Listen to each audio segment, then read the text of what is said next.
కాశీ బుగ్గ తొక్కిసలాట ఘటనపై తీవ్ర దిగ్భ్రాంతి. మృతులు వీరే అండి. చిన్నమ్మి 50 సంవత్సరాలు, రామేశ్వరం టెక్కలి మండలం. 2 రాపాక విజయ 45 సంవత్సరాలు, పిట్టలసారి టెక్కలి మండలం. మురిపిట్టి నీలమ్మ 60 సంవత్సరాలు, దుక్కవాణి పేటన్న వజ్రపు కొత్తూరు మండలం.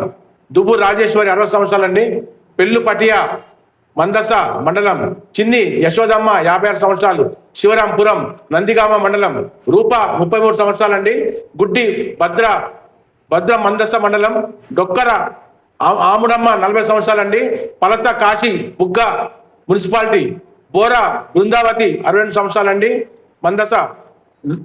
లోట్ల నిఖిల్ 13 సంవత్సరాలండి, బెక్కిలి సోంపేట మండలం. వీళ్ళంతా 9 మంది అండి చనిపోవడం జరిగింది.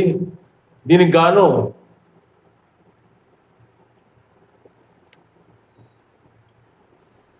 ఆసుపత్రి చికిత్స పొందుతున్న మహిళతో మాట్లాడుతున్న మంత్రి, పక్కన ఎమ్మెల్యే శిరీష్, కేంద్ర మంత్రి రామ్మోహన్, హోంమంత్రి. మృతుల కుటుంబాలకు 17 లక్షలు, కేంద్రం నుంచి మరో 2 లక్షలు, క్షతగాతులకు 3.5 లక్షల. మంత్రి లోకేష్. కాశీబుగ్గ తొక్కిసలాట ఘటనపై తీవ్ర దిగ్భ్రాంతి.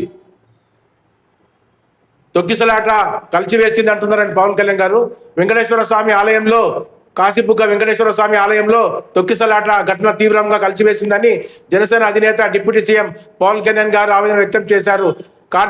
కార్తీక ఏకాదశి సందర్భంగా ఆలయానికి భక్తులు తాకిడి ఎక్కువగా ఉన్న క్రమంలో తొక్కిసలాట మూలంగా 9 మంది మృతి చెందారని తెలిసి ఆవేదనకు లోనైన పవన్ కళ్యాణ్ గారు ఈ విషాదకరమైన ఘటనలో మృతి చెందారని ఆవేదనకు లోనయ్యారు. ఈ విషాదకరమైన ఘటనలో మృతి చెందిన వారి ఆత్మకు శాంతి కలగాలని ప్రార్థిస్తున్నాను అని సెలవిచ్చారు పవన్ కళ్యాణ్ గారు.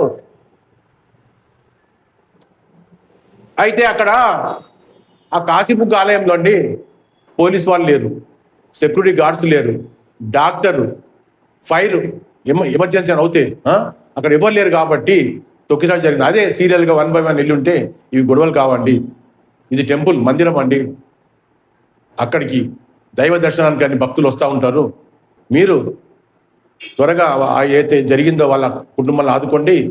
15 లక్షలు 20 లక్షలు కాదండి, మనిషికి 1 కోటి 2 కోట్లు ఇవ్వండి.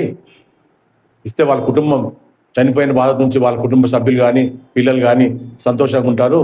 మిమ్మల్ని కూడా వాళ్ళందరూ జ్ఞాపకం చేసుకుంటారని వేడుకుంటూ మీ దేవసేన.